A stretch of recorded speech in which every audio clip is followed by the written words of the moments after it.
Nós temos o prazer hoje de receber o senhor Paulo Sávio, secretário de Esportes e Qualidade de Vida de São José dos Campos, e a gente vai conversar sobre uma coisa muito importante. O programa Atleta Cidadão e aqui o Museu do Esporte aqui em São José dos Campos. Senhor Paulo, muito obrigado pela sua presença, um prazer recebê-lo novamente aqui nessa bancada.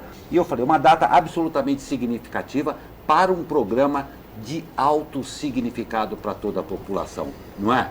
Bom dia a vocês, bom dia aos telespectadores. Nós acreditamos que essa oportunidade de abrir aspas para falar do esporte, ela tem que ser muito bem aproveitada. Nós tivemos a felicidade de, na última quarta-feira, estarmos comemorando 20 anos do programa Atleta Cidadão, um programa de muito êxito dentro da cidade, um programa que visa, além de levar a formação desportiva para todos os adeptos, para todos que participam, também desenvolver a cidadania. Nós temos condição no programa Atleta Cidadão, de atender cerca de 1.500 atletas. E esses 1.500 atletas, eles são acompanhados tanto na sua rotina escolar, quanto na sua rotina desportiva.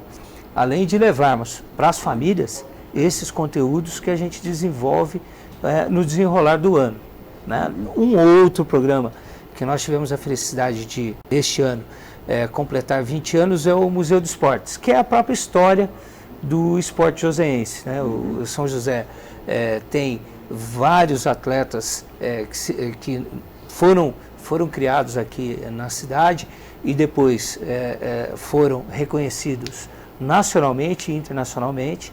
E o Museu do Esporte, ele deixa vivo essa história do esporte joseense. Então nós, na semana passada, na quarta-feira, nós homenageamos 20 personalidades, um número simbólico, né? 20 anos, 20 personalidades que fizeram um Atleta Cidadão nesses 20 anos e 20 personalidades do Museu do Esporte, né? Então foi bem bacana, nós contamos com a presença dessas pessoas lá, contamos com a presença do senhor prefeito, a Câmara dos Vereadores estava representada com 5 vereadores, né? Então foi uma homenagem bem legal que a gente conseguiu deixar marcado aí, né, esses 20 anos desses dois programas. Muito legal.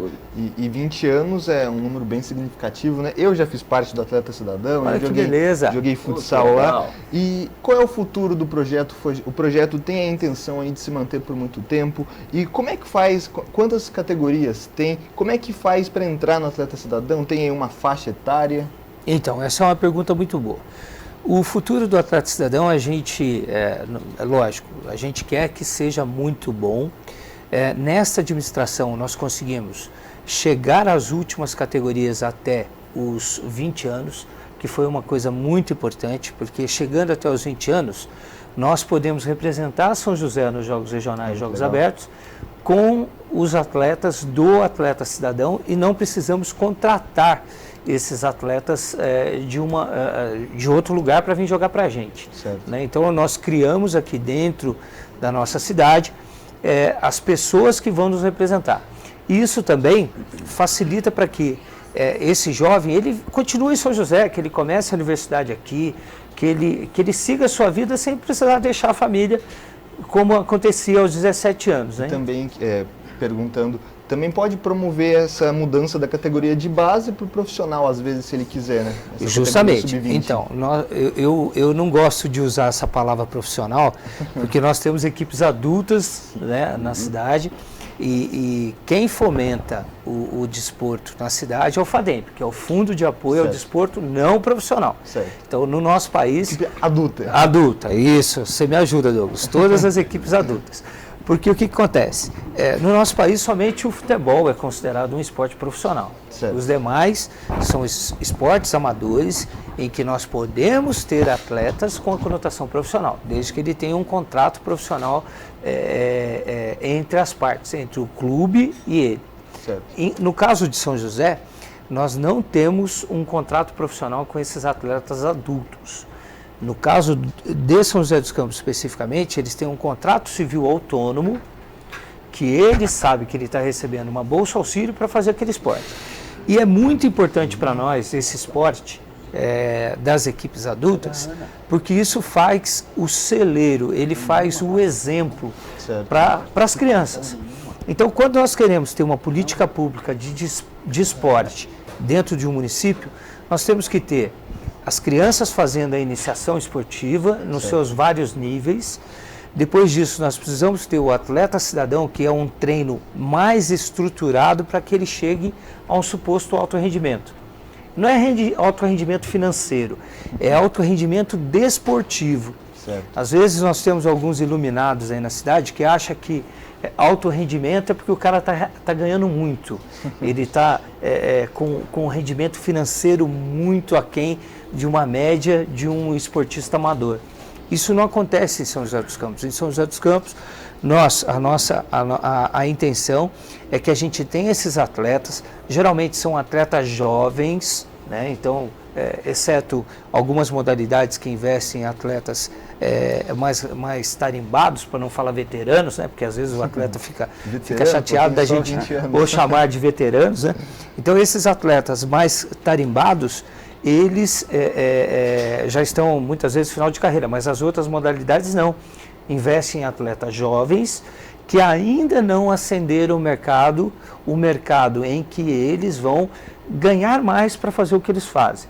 Esse ganhar mais vem de patrocinadores direto, nunca do serviço público, porque nós sabemos que a gente não deve gastar uma fatia maior do que a gente tem nisso. A gente precisa investir no atleta cidadão, investir no centro esportivo comunitário para que aquela criança tenha oportunidade no esporte, para que ela se afaste de maus comportamentos. Então, a política pública de esporte em São José é construída para que a criança tenha condição de ascensão.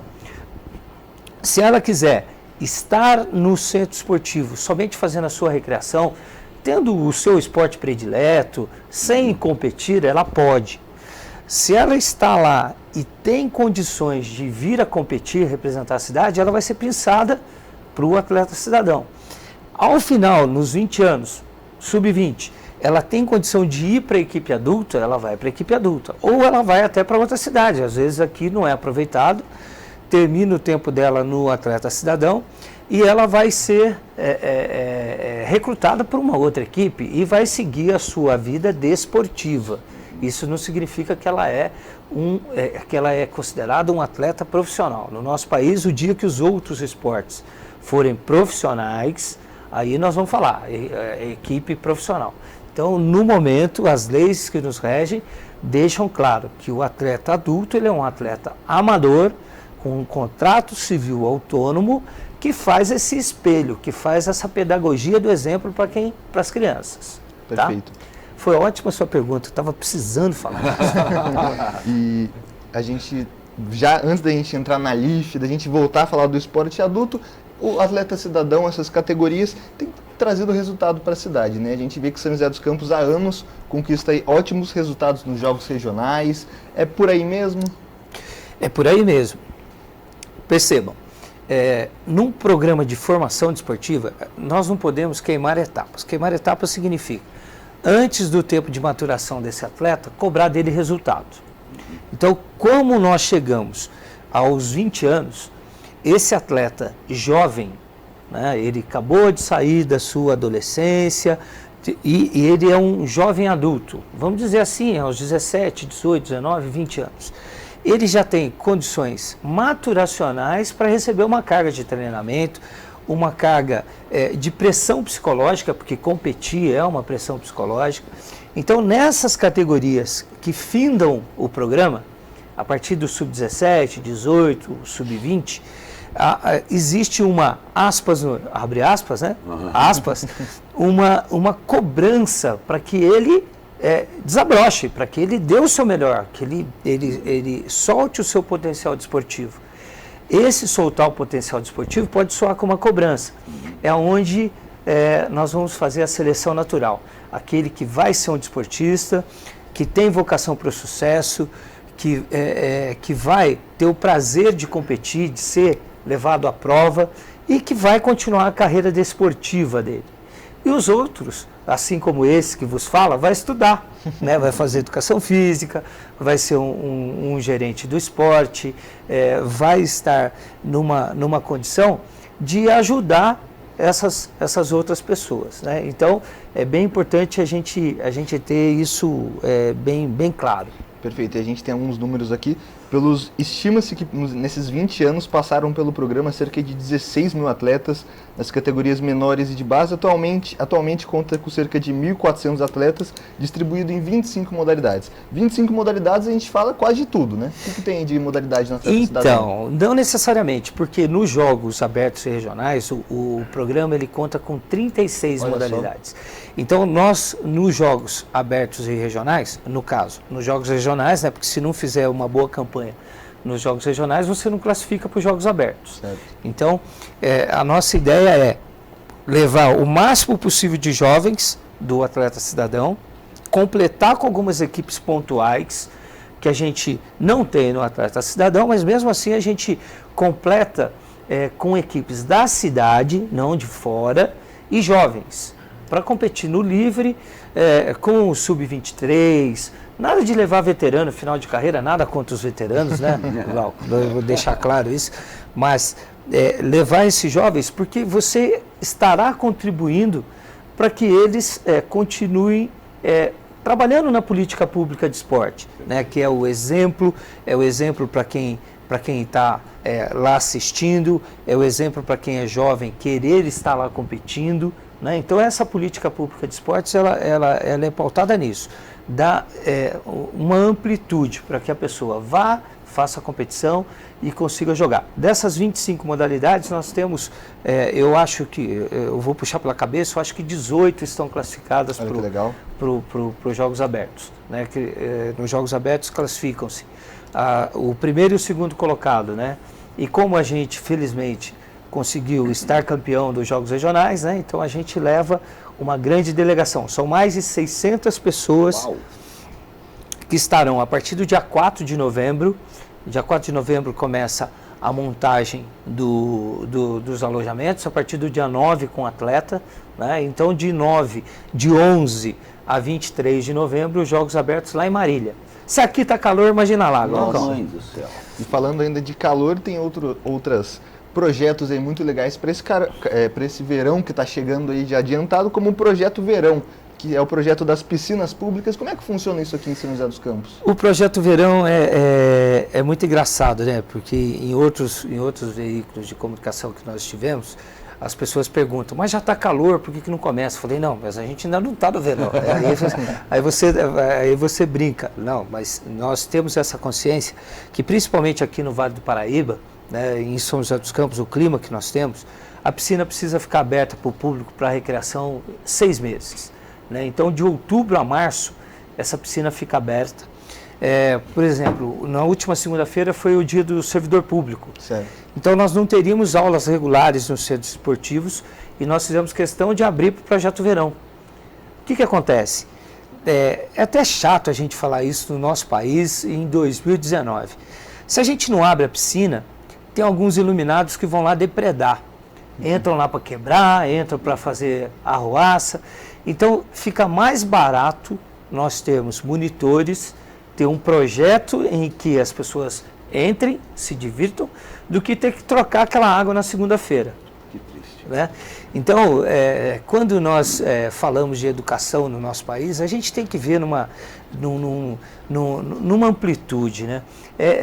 Em todos os segmentos. Tem que ter educação dentro do esporte, tem que ter educação na hora que você está pegando o ônibus, tem que ter educação na hora do sinal de gentileza para atravessar a faixa. A gente quer cobrar quem está em cima, mas não faz, né, o que está acontecendo do nosso lado. Né? Então essas campanhas educativas, elas passam também pela Secretaria de Esporte e Qualidade de Vida. Se nós não tivermos essa condição de fazer com que o professor que está ali com a criança 2, 3 vezes na semana, às vezes a criança passa a manhã dela no centro esportivo, graças a Deus, né? Não vai estar fazendo outra coisa. Se o professor não puder falar para ela assim, olha, você está rasgando o seu dinheiro toda vez que você picha uma parede, que você destrói um macarrão lá da piscina, que depois, na hora de repor isso daí, vai ser o dinheiro público que vai comprar, é o seu dinheiro. Se a gente não conseguir fazer isso, se o professor não conseguir fazer isso, quem vai conseguir? Né? E o professor de educação física, e aí eu falo de cadeira, porque eu tive o privilégio de estar lecionando por um bom tempo, nós somos ídolos para essas crianças.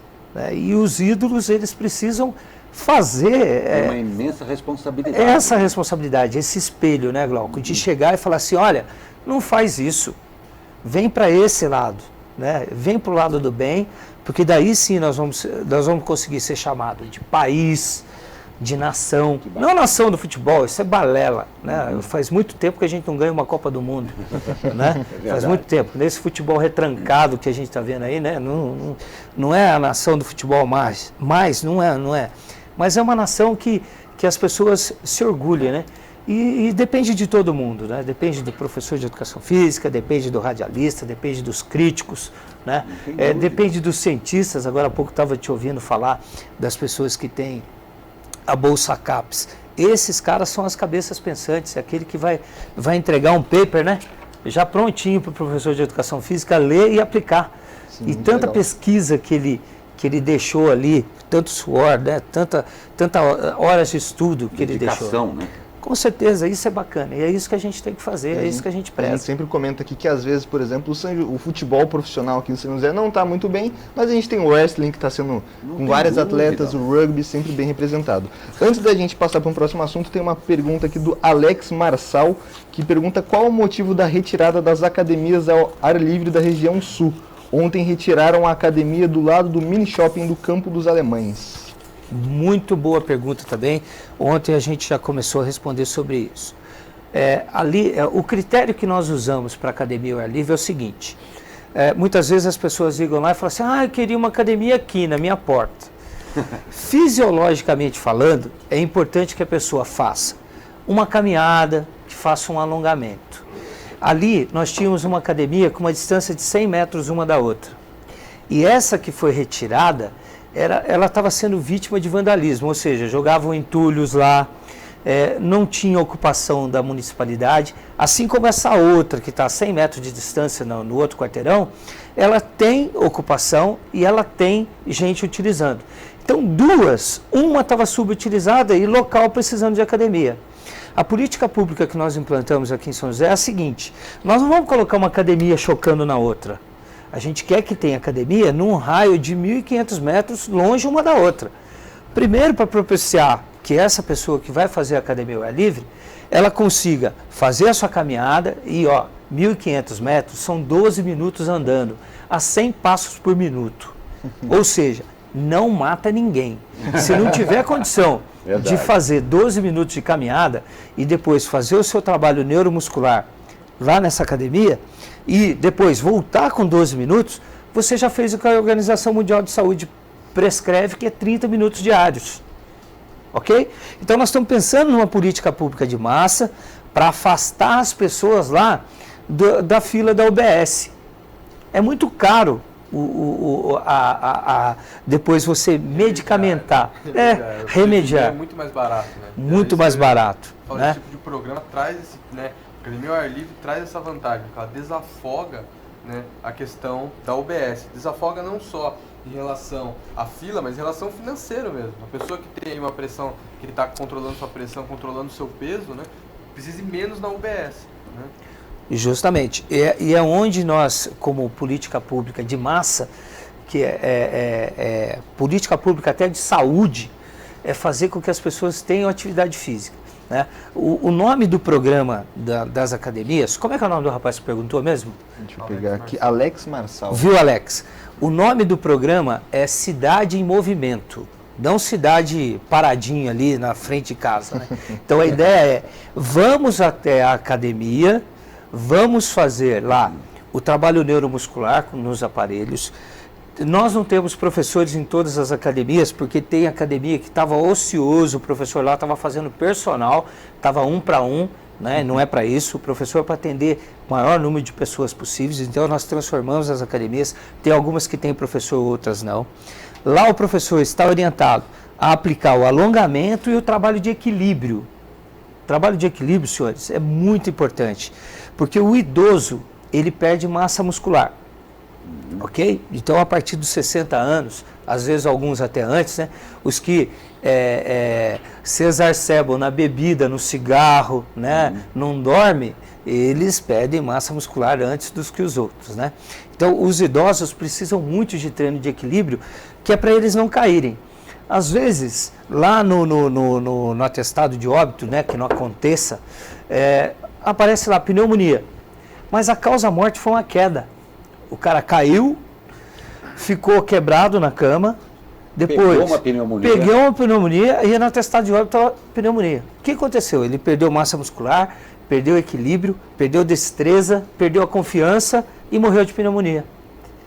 Aí entra o professor de educação física. Eu sou suspeito de falar, nós vamos salvar o mundo. Né? Se deixar a gente falar, a gente salva o mundo. Porque se é 1 para 5 o investimento, é $1 investido na educação física, na prevenção, são 5 que eu não vou gastar na saúde. Né? Sim. Então, se a OBS resolve, o Cidade Movimento previne. Legal. Né? Então, a gente precisa fazer com que essas pessoas, elas utilizem o serviço público, que isso vai fazer com que elas estejam cada vez mais longe. E ter saúde não é ter médico na porta de casa. Ter saúde é não depender do médico. Né? As pessoas, eu preciso de mais saúde. Então cuida dela, pô. Começa, né? Começa. Secretário, eu vou fazer mais uma participação aqui, que o nosso tempo está chegando no final. O Rodolfo Machado, que está falando que faz uma experimentação aqui com um arremesso, um esporte de arremesso de machado, que gostaria de incentivo. E já falando de incentivo, vamos falar da LIF, né? Que aprovou recentemente 144 projetos. O que são esses projetos? O que é a LIF aqui, rapidamente, para a gente? Então, os esportes olímpicos e paralímpicos, eles podem ser inscritos na LIF. Se o arremesso de machado não é nenhum nem outro, infelizmente ele não pode buscar recursos públicos, né, para ser estimulada a sua participação. Lógico, é um esporte novo, talvez, puxando pela memória aí, porque a gente vê muito disso na Europa, né, nos países nórdicos, né, então lá a cultura é para isso, né, infelizmente eu não conheço outros praticantes do esporte de arremesso do machado. Nós tivemos 148 projetos apresentados para a LIF. Desses 148, 144 projetos foram aprovados para captação a partir agora de novembro. Né? Então, a partir de novembro, 144 projetos, eles estarão aí no mercado buscando incentivadores. Como é que funciona isso? Para cada projeto desse, dependendo de onde ele se classifica no programa da LIF, ele tem a contrapartida. Né? Então, nós, na lei que nós mudamos em 2018, 5% do valor de LIF, ele não incide contrapartida para o paradesporto. Então, quem teve projeto do paradesporto aprovado, ele vai buscar o incentivador sem os 20%. Porque senão fica fácil, né? Eu vou vincular a minha marca, né, e não vou contribuir com nada. É bom dizer que a LIF é imposto municipal de IPTU e ISS-QN, que a pessoa já ia pagar e vai continuar pagando. Às vezes as pessoas acham, eu estou na LIF, eu não vou pagar. Não, pelo contrário, você vai pagar e ainda vai pôr mais 20%, ok? Para você ter a visibilidade. Acontece isso no basquetebol com a Demicard, com a Vinac, com o Mercadinho Piratininga no futebol. Então eu já estou fazendo o merchan deles aí, porque eles ajudam a gente. A gente tem que fazer, né? Lógico. E esses incentivadores, eles fazem com que o desporto tenha dinheiro, tenha recurso. Porque se ele não tiver dinheiro, ele não vai conseguir competir. Ele não vai conseguir pagar viagem, ele não vai conseguir pagar alojamento, pagar alimentação dos atletas. Então, a LIF é muito importante, porque é dinheiro público acrescido de 20%. Neste ano de 2020, a métrica é a seguinte, são 7.200.000, se eu não me engano, só que nós aprovamos 9.200.000 de projetos. Então, tem uma diferença de 2 milhões aí. Isso vai ser a corrida, isso vai ser quem pode mais chorar menos. É aquela história, 7.200.000 é o teto. Se forem incentivados projetos até 7 milhões, aqueles que não conseguiram não vão captar. Então, todos os proponentes, eles já estão sabendo dessa regra para esse ano. Uma outra coisa que nós mudamos esse ano, a ideia era não perder projeto. Então, nós fizemos diligências. Então, o cara fazia o projeto, aqui está faltando um documento, corrija aí, você tem 10 dias para corrigir. Ainda não está bom, você tem mais 10 dias. Nós fizemos 3 diligências de 10 dias. Então, esses 4 projetos que foram eliminados é porque não teve jeito mesmo, né? Então, o projeto tem que ser olímpico ou paralímpico, ele tem que representar o município, a pessoa tem que ter ranking na federação, a associação tem que estar aqui há mais de 2 anos. Então, tem uma série de regulamentos que fez com que a LIF fosse um sucesso nesse ano, que a gente conseguiu captar 100% do valor incentivado. Então, 6 milhões e 300 aí, esse ano a gente conseguiu a partir de LIF, e ano que vem são 7 milhões e 200. Perfeito. Falei mais que notícia ruim hoje, hein? Não, ótimo, esclarecimentos, né? Mas abre aspas, né? Abre aspas.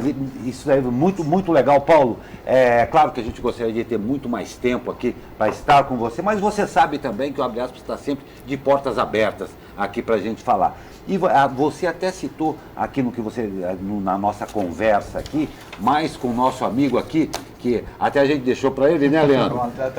Ex-atleta. Veterano? Já pode ser chamado de veterano? Já pode ser chamado de veterano. É isso aí, se deixou o atleta cidadão, agora é veterano. Veterano, olha aí, mas que bacana, muito legal mesmo, Douglas. Mas você citava do que havia o Leandro falado também a respeito da pesquisa, da aula que ele deu para a gente aqui também, e eu comentei da importância disso daí, para que nós tenhamos solução de continuidade dentro do nosso país. E esse é um daqueles programas que, claro, nos orgulha muito, e a gente sabe, eu vi o Leandro olhando aqui e concordando mesmo, quando você citou que a prevenção custa 1 e para cuidar custa 5, tudo isso junto realmente faz a gente lembrar que nós temos um longo caminho pela frente, mas que projetos como esse daqui é que dão sustentação e dão principalmente perspectiva para tantas crianças que estão aí na rua. Vocês estão de parabéns, é uma data realmente absolutamente importante e a gente espera que você, como muito bem o Paulo falou, mesmo não fazendo parte, tenha o respeito por tudo que é feito para que você e para que muitas outras pessoas tenham a possibilidade de ter um futuro bem mais legal dentro do esporte. Está de parabéns, Paulo, a gente agradece. Obrigado, e sempre que vocês tiverem condição de lembrar da gente, chamar aqui, porque cada mês ali nós não temos rotina, viu? Não tem rotina, né? Coisa que não acontece lá é uma semana igual a outra. Né? A gente está sempre soltando os programas, eu estou sempre muito bem assessorado pelo Fischer, né? Sempre as notícias estão na mão, para que a gente venha e comunique às pessoas o que está acontecendo na nossa cidade. Muito obrigado. Está de parabéns, a gente agradece demais, agradecemos a você que participou. Todas as perguntas serão encaminhadas aqui ao senhor Paulo Sávio.